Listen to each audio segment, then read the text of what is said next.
Today's professional business world offers more exciting opportunities than ever before. At the same time, it has never been as competitive.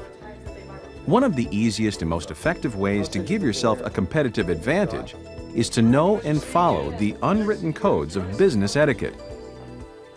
Different environments have different expectations of how to conduct yourself in the workplace. On the college campus, a more casual, relaxed atmosphere exists than in a more structured, professional business environment. At the same time, business behavior and dress codes vary from industry to industry, even from country to country. Something that is becoming more important as the business community continues to expand on a more global level.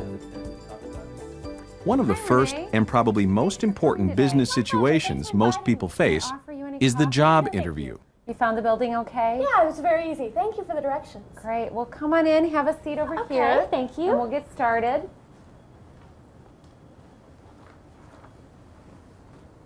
Well, Renee, I'm so glad that you could make it here today. Making a good first impression is extremely important in any business situation, particularly a job interview. People generally make their first impression in 7 seconds. And once you've made a first impression, you can never make it again. One of the most important things that affects someone's impression of you is the way you dress. Different situations call for different dress codes, but it is always better to dress too formally than too casually. For that reason, formal business attire is generally recommended for most job interviews.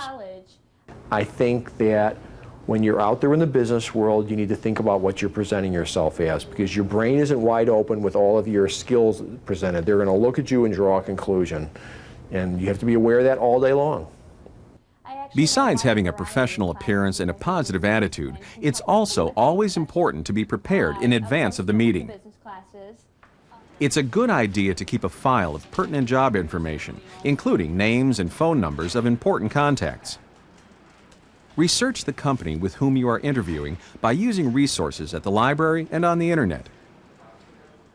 Prepare a professional-looking resume that lists your credentials and education.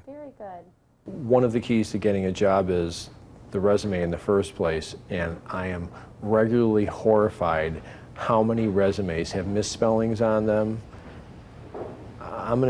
Lots, not a few, lots. It's unbelievable that someone could not check over their resume or have someone else check it over, or bad printing, or stupid layouts, or too cutesy, telling me too much about their personal life, which I couldn't care less, or they're getting too artsy and they think they need to stand out, so they do some obnoxious design element on there. And a good, clean, professional resume is far more valuable than somebody who's trying to impress you with their creativity, I think. The end of an interview is still a very important part of the process. Always give the recruiter a firm handshake.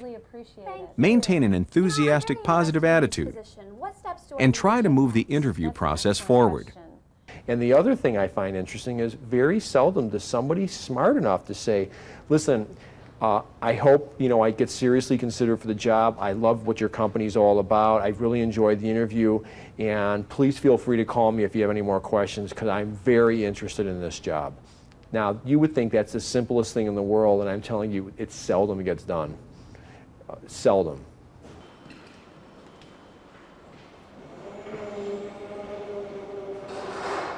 You should immediately write down any important information gleaned from the interview, such as the salary, job requirements, and names of potential managers. Many of the same rules apply once you're a member of the workforce. Either during the interview process or after you've started working for a company, you will more than likely be invited to a business lunch. In these situations, it is very important to follow certain guidelines. Business meal etiquette is very similar to formal dining situations. Of course, you should always use good manners and the proper utensils. It's normally best to avoid alcohol with your business lunch. You can avoid embarrassing situations by staying away from messy foods, such as spaghetti, finger foods, or bony fish. Appearance and behavior are also just as important after you get a job. However, different standards apply to different work environments. For instance, more informal offices may have more casual dress codes. Appearance and conduct can vary within the same environment. Casual Fridays have filtered into the dress code of many businesses. Since casual means different things to different organizations, a good rule of thumb is to pay attention to what the successful managers are wearing on casual days.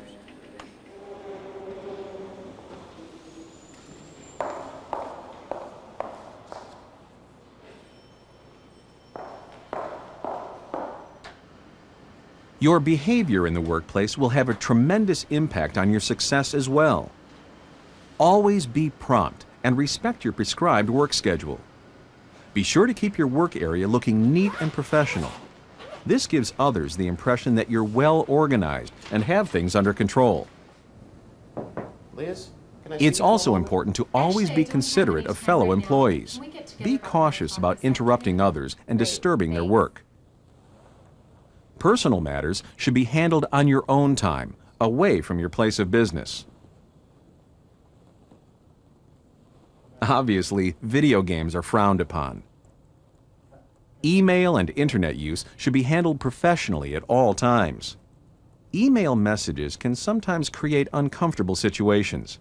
A general rule of thumb is to never send an email message you wouldn't want posted on a company bulletin board. Always be professional on the phone. Your voicemail greeting should be businesslike and reflect the personality of your company. Colleagues and customers alike appreciate it when their messages are returned promptly or are forwarded to the proper person. Personal phone calls should be minimized or avoided, and your business phone conversations should be conducted in the same professional manner as other business conversations. Great. I was wondering if you could look over those figures.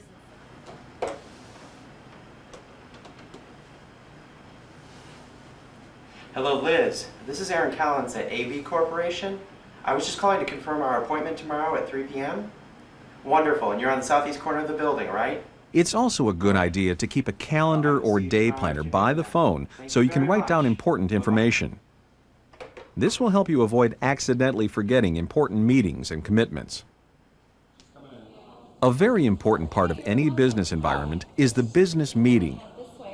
Whether it's an internal meeting between members of your own company or a meeting that involves members of outside businesses, your conduct will affect your success.